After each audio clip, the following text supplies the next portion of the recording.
Throughout heaven and earth, I alone am the hated one. Spoiler alert. Gege Akutami is the mangaka slash author of Jujutsu Kaisen and the #1 op of every Jujutsu Kaisen fan. But what if I told you all this hate Gege Akutami is getting actually means he's a good writer and a good storyteller? This hate started to fester during the Shibuya arc, especially after the deaths of Nobara, rest in peace my queen, and Nanami, who literally has a memorial named after him in Malaysia. Plus, the Malaysian government is thinking of making it official. Damn. So you can imagine how loved these characters were. But all the hate came to a boiling point because of the unexpected death of beloved anime it boy Gojo Satoru, who was sliced in half by Gordon Ramsay himself, raising the stocks of Kit Kat everywhere. Gojo's death let the floodgates of hate pour into the internet with hashtag #WhenICatchYouGege trending all over Twitter or X if you're nasty. Call me Schrödinger because I really want to kill this cat. The hate got so extreme that fans asked the Taliban to assassinate Gege, while other fans resorted to bombarding him with death threats. Safe to say, things were getting a bit too much. Bro should never have a face reveal. Things have not gotten any better as the current arc's been redubbed by fans as a Sukuna show. Because every character that you've ever come to love and adore throughout the series gets turned into a plate of sashimi or dies a brutal, horrible death. Half of JJK's cast is up in the clouds.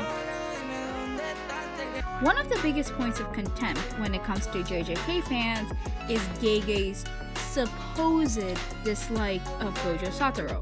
Blood said Gojo's got no personality. And oh my god, have you seen the cover art for volume 26? Gege has stated that he made Gojo too powerful and that does not allow for the story to naturally progress.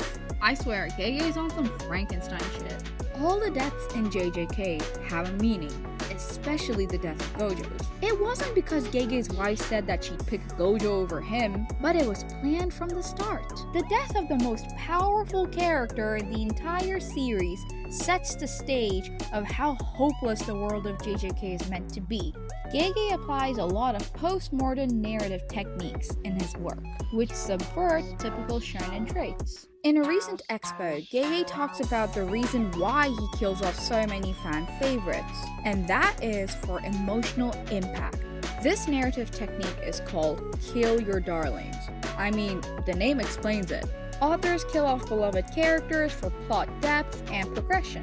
Another technique Gege employs is the Red Wedding effect. Named after the infamous scene in the Game of Thrones, it describes the unexpected and brutal killings of beloved characters in one event, specifically relating to the Shibuya incident and the Culling Games arc. You end up bonding with the story, wanting to know that your favorite character didn't die in vain. Grief is a very potent emotion, and Gege makes full use of it. He's able to make you grow attached to these characters only to kill them off unceremoniously, which shows Gege's cynical storytelling. Good art is supposed to make you feel emotional, and the torture Yuji goes through does make you feel emotional. Yuji Chidori, being the MC of Jujutsu Kaisen, has received more emotional trauma than your average 2012 DeviantArt OC. This subjection of trauma is also a very well-used narrative technique called Break the Cutie, which involves characters that are innocent, kind, and optimistic, and breaking them. But all that trauma is for readers to sympathize with Yuji, sharing the pain of loss and growing together with him. I mean, have you seen chapter 264?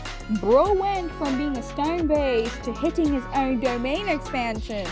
We want to see Yuji succeed. We want him to defeat Sukuna. We want good to triumph over evil. But is that what Gege is gonna give us?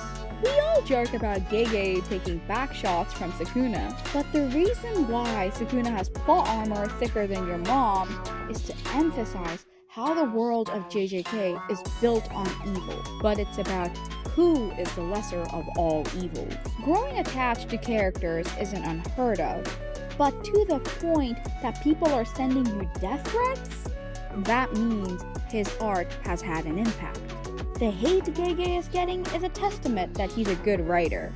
He's done his job, absorbing you into his twisted world and hurting you like he hurts Yuji. Jujutsu Kaisen, by all means, is no masterpiece or the first manga that favors the antagonist, but it's the characters, their dynamics, and the cruel worldview that carry the show. The series is wrapping up by the end of 2024, and who knows how it would end. It might be some, maybe the real Jujutsu was the Kaisen we made along the way, Abi. Or Yuji might end up losing and Sukuna dies by being hit by an ambulance. Who knows what Gege has up his sleeve? And that concludes my yap session. And remember, Mahito fans suck. Bye bye!